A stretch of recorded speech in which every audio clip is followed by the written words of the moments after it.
We have Nikola Stojanow. Please, Nikola, join me on the stage. Let's say a warm applause for Nikola. There you go. Am I going to mic it normal or? Yes. Oh, the whole dev track is leaving. Jesus. Yeah. So the developers are now continuing with their own tracks. You're more than welcome to say this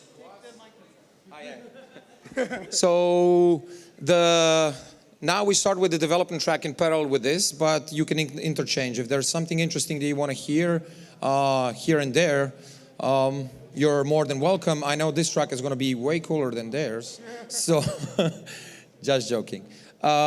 Give me a second to set this up. So I'm going to be joining Nikola on the stage a little bit later. And somebody stole my clicker, so I'm going to be your clicker. Ah, that's you. So please, again, warm welcome and warm applause for Nikola Stojanow, the Chief Business Officer of Aeternity, the Master of Disaster of all business, and the CEO of AE Ventures. Nikola, the stage is yours. Thank you very much. That's actually a way warmer applause than I was expecting, so thanks again. Luka, you're actually going to stay with me because we're going to start playing ping pong with you in a little bit due to the fact that we decided to adapt today a little bit due to the fact that there are so many presentations, so many interesting things to actually share with you and with the rest of the community that we're going to combine our presentation. We're going to create something like a framework or like a frame of a painting, and then the next presentations, which you're going to hear today and then hopefully tomorrow, will be then the paint and everything in this painting. So in terms of the agenda, I will keep it very, very straightforward. How did we get here? What is happening? We have a status quo. We have AE Ventures and Starfleet. So those are the topics that I'm going to be talking about. Hopefully I'm not going to take up too much of your time, so let's move through this actually. For the people that don't know me, I'm Nikola. Thank you for the introduction again, Luka. At Eternity in itself, since day one pretty much I've been in charge of business, partnerships, negotiations, hubs, accelerators, incubators, investments, and pretty much everything that can go wrong very, very quickly and is not technical. So this has been pretty much the forte that I've been working with. And actually, this is the first time we're going to ping pong, Luka. On the next slide, I will hand you over the mic for you to introduce yourself quickly. Thank you very much. So, as you know, my name is Luka, and I have been working with Nikola, Yanni, and the rest of the team for almost a year and a half now. So I joined very recently, and it was kind of an experiment for me, but I kind of got drawn into the whole vortex. So you can call me jack of all trades. Basically, I do whatever it's needed, but most of my time is focused on business development for Eternity side, but more on the startup side. So I'm in charge of Starfleet, the acceleration program, direct investments, and anything that has to do with that. So I'm responsible of scouting, finding, analyzing, and basically negotiating and executing the investments so far. That is me. Okay, so, but no, this is you. Okay, so Eternity Ventures. Crazy little thing, used to be crazy little thing. So Eternity Ventures is basically was founded for one specific sole purpose. Its sole purpose was to increase the probabilities and chances of success of all people, all projects, all startups building on Eternity blockchain. Startups are really hard. Blockchain startups are 10 times harder than the usual ones, and 10 times more intensive. So we decided to basically, besides the money, besides the investments, to immerse ourselves together with all of them. And there's a lot of people that you're going to hear in the next couple of days. They're going to testify about that, hopefully. That this is what we offer to them. I think emotional support is also should be somewhere here. It's not. So we have. So basically, Eternity Ventures is an investment company. We invest in startups, but we also do not invest only money. We invested so far 1.6 million US dollars in 2 batches. We're going to talk a little bit about the next batches that are going to happen. And basically, that's the team. The team, the crazy guys on that side. So, Nikola. So I don't need the clicker for this one. So how did we start and how did we get there? I remember when we were in the beginning sitting in Berlin and hacking away, which pretty much means people were writing code and I was asking questions. We had this idea about eternity and how a lot of applications would adopt it and how we would create an entire ecosystem around everything and we'll be able to fund this ecosystem and continuously grow it and have more and more projects that just create one success story after the next. And then we got to the question or like the realization where we said, hey, it's really, really great to build and have a blockchain, but who's going to use it? From there on, we set out, and pretty much when you look back on the stage, I don't know if you can see this, I'm probably going to stand better here. There's like 3 very important milestones. So number 1 was in April 2018, where we started getting traction with ventures in itself. We set up an entire acceleration program, and I think in around a month, which I don't think is heard of in today's time. We had hundreds of applications that went through. There was 20 teams that actually were chosen, from which we ended up investing in 7. We had the entire ecosystem involved in it. We had like different people that we're working with from Eternity come in, hold lectures and workshops, and really try to fine-tune everything in order to make this as successful as possible. And in the second step, we, in November 2018, which is not that long ago actually, we finally successfully launched the first mainnet candidate that we had together in Rome. So if you look back in time, there is about 8 months, roughly, maybe 9 by now, since we had something to be built on. And those guys from Starfleet 1, which you will hear about tomorrow, they didn't have an infrastructure, but they still decided to go ahead with us. And they stuck with us, and from what I think you will be hearing over the next couple of days, I don't think it was the wrong choice.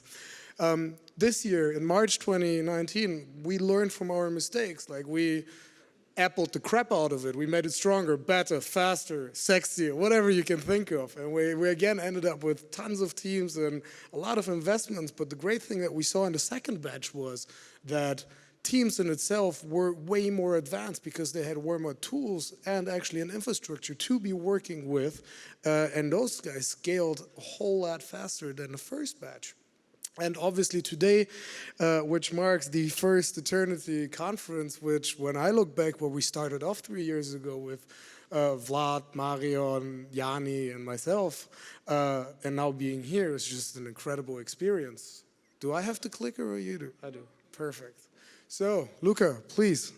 So, Nico, you mentioned a couple of things, and that's Starfleet. The reason why, Eternity as a blockchain, as a protocol, as, all of the tools that we have exist is for people to use it and build cool things on top. So, let me tell you about a couple of stories that we have. So this is a mixture of, I couldn't fit all of them into the slide, but all of them are at the end of the presentation. You're going to see them. But let me walk you through the main. Let me walk you through the main ones. So we have we were focusing on different verticals. Some of our teams were doing something, building something that hasn't been tried out and done before. And the reason for it was not because nobody has thought of that idea before, but because there was no technology that allowed something like this being built. For example, let me give you an example. Jason and Bastian, they're somewhere here. Bastian is the developer, so he's probably gone there, but in the dev track. But they're trying to tokenize the way that we trust other people. Tokenize and put it in a digital sense. Before, that was almost impossible. I know it sounds a little bit of hippie, a little bit of, esoteric, but it's an actual real thing, very complex, very powerful, that can basically transform how we do everything online. And this hasn't been possible before. Homeport. on a different spectrum. Starfleet 2, they are decentralizing and building a marketplace for satellite data. Satellites are hard, they're expensive. They, drive around our orbit hundreds of kilometers above, and it's basically almost a monopoly. So they are building a marketplace that allows normal, regular users to create base stations and trade data from above. Or AmpNet, electricity, so circumventing in a very legal way, circumventing the monopolies of, nation states on electricity production, specifically for renewable sources. Again, something that you maybe could have done illegally in a pirate way 10 years ago or 15 years ago, and probably some people did, like preppers and stuff like this, but in the last couple of years, this became a movement, and it is made possible by the things that we do now. We have WADEX with atomic swaps and decentralized exchanges. We strongly believe that DEXs, decentralized exchanges, are the way forward. They're ugly, they're slow, they're unusable now, but guess what? So were the browsers 50 years ago or 40 years ago. So was the internet. So was every new technology and every new application of this. Crypto tasks, the way that we work now. So your usual corporate way of working is going to a corporation, bringing their CV, and then they get to decide, okay, I like your CV or the other ones, the other CV. So they were not using it, on a task basis, meaning what do you know how to do? How fast are you? How good are you? So CryptoTask is doing that. I'm not going to go through that, but in each of these logos here are trying to disrupt and reimagine how things function currently in the world. And basically, they started with an idea that is probably completely different from what they have right now, because this is what usually happens. And let me show you, I want to show you real quick. Oh, no. Yeah, the video doesn't work, so just wanted to show you how the whole thing started. So Starfleet is a very intensive period of only 5 weeks, divided into multiple stages and very selective. So you get kicked out or cut off after a week, and basically this is how we get through this. The first one, you see, we didn't know, this was a little bit like jumping, from a parachute. From a plane with a parachute for the first time. You have no idea what's going to happen. So you're super excited saying, yay, this is going to be awesome. Then once you jump, there's no way to go back. And then, everything's flying around you. But the next one, you are mentally prepared and you know exactly what needs to be done here. So the video doesn't work, but I want you to, Nikola, to start maybe telling us about the future. Thank you. So after the recap that we actually did, I think it's time that we talk about like some more announcements and a little bit more looking beyond today and tomorrow, which is why we're going to just start lashing out things in order to get you guys a little bit more excited. So we pretty much split down the things into two most important statements that we want to say today. So number one is that it really is time that Starfleet Accelerator goes global, which means that what we're working on right now is that we're going to go from 2 accelerators per year to 4 accelerators. We're splitting it up to dedicated accelerators in Europe, India, South America, and Africa. We want to obviously try to have the goal to double our entire portfolio until 2020. And most importantly, the total investment of the ecosystem should also go beyond 3 million over the next year. The second thing that we want to share is that it's great to invest into those projects. It's also incredible to support them. But the most important thing is that those projects need to become alive. They need to start working. People need to start using them. So for us, the main focus is going to be to launch or to have at least 10 of them launch in the first half of 2020. Obviously, we want to expand our team globally. We now have people in Africa. I mean, Apollo is here. I've seen him over there, yes.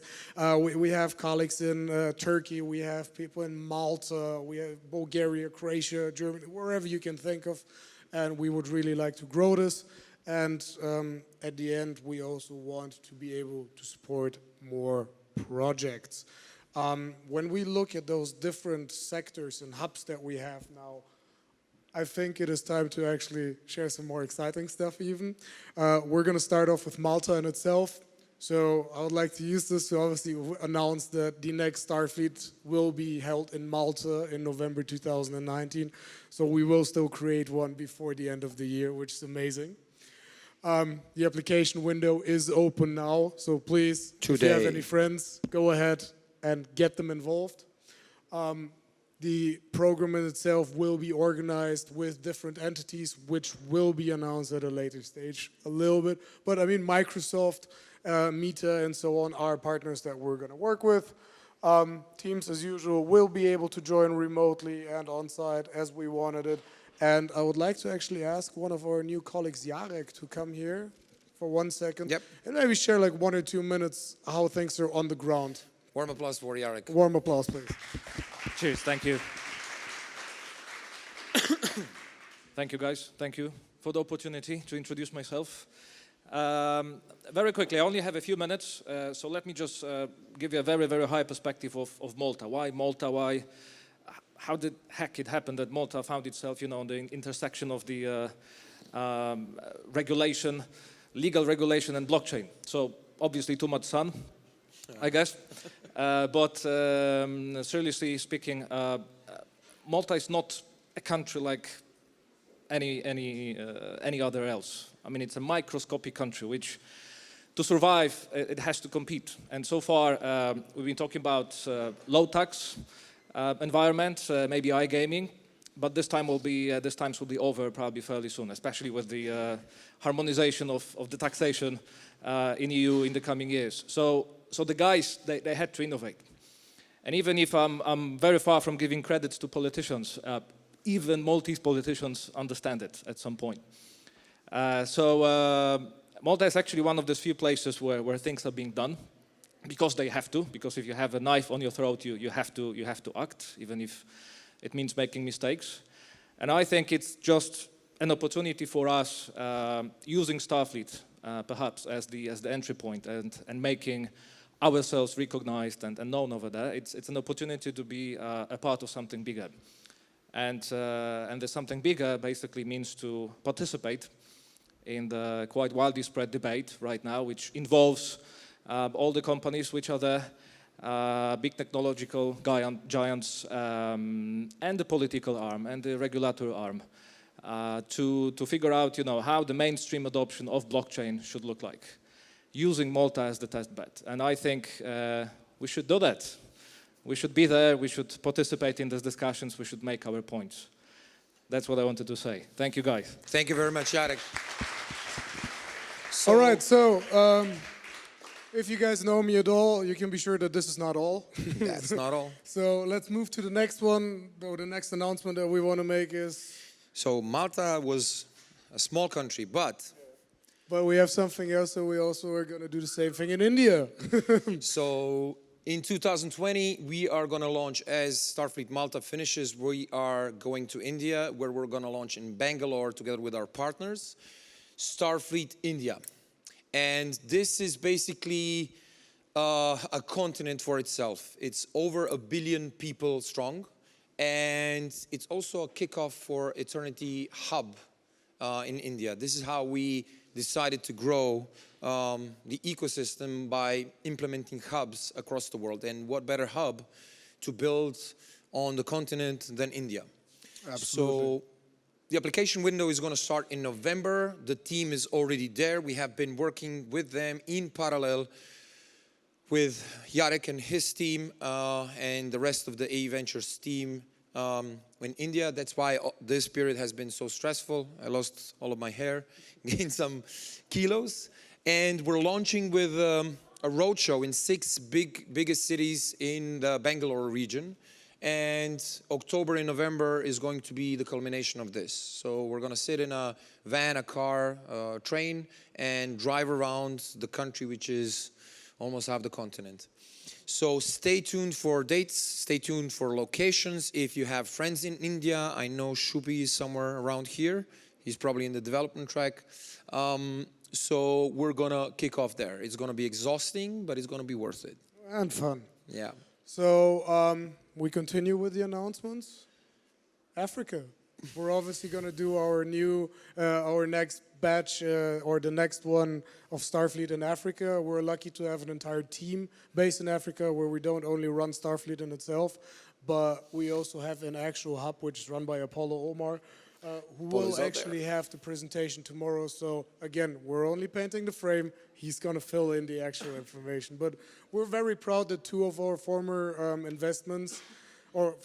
investments come from Africa, Utu and RightSafe. Both of them are here actually. So if you get the opportunity, please chat with them because they're really incredible people and we're happy to have them on board.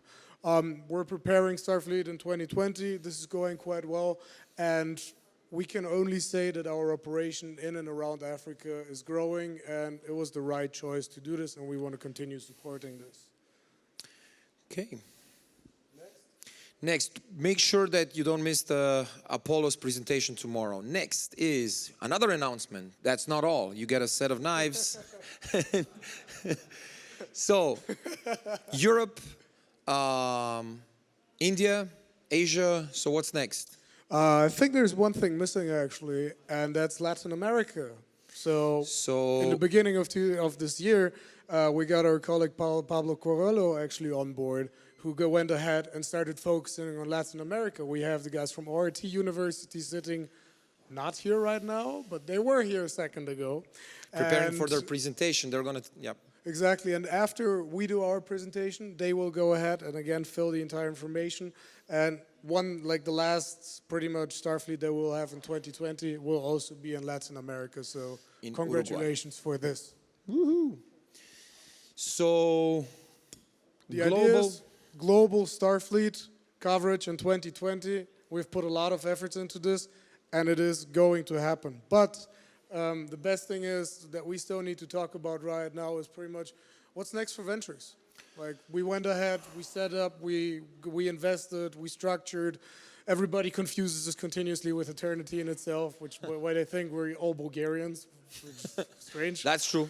But yeah, this is the one thing that we wanted to use today also. So this opportunity is where we want to share with everybody that we finally found a time and a good designer to go ahead and rebrand the entire Eternity Ventures into AE Ventures. So if you see this logo somewhere, that's us from now on. By the way, I always want to do that, I'm not gonna lie.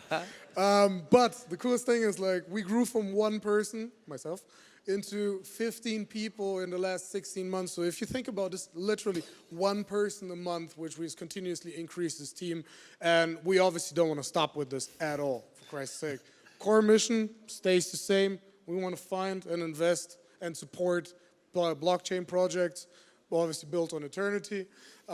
In order to support the ecosystem, we had to change because it's also about proper decentralization and painting the right picture.